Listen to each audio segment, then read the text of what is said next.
Hey guys, welcome back to David's tutorial. Today I'll show you how to stretch images and videos in CapCut. First, open CapCut and start a new project. Import the image or video you want to stretch. Once it is on your timeline, tap on it to select. Now you'll see white handles around the edges of the preview window. To stretch your clip horizontally or vertically, just pinch or drag those corners. If you want to stretch it sideways, drag the left or right handle. For vertical stretch, drag the top or bottom.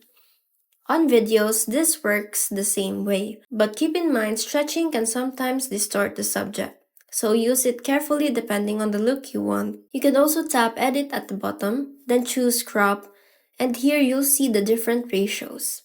If you want to fill the screen or change the shape, select Free to manually adjust it any way you like.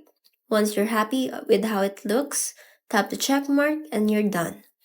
And that's all for now. Thanks for watching David's tutorials.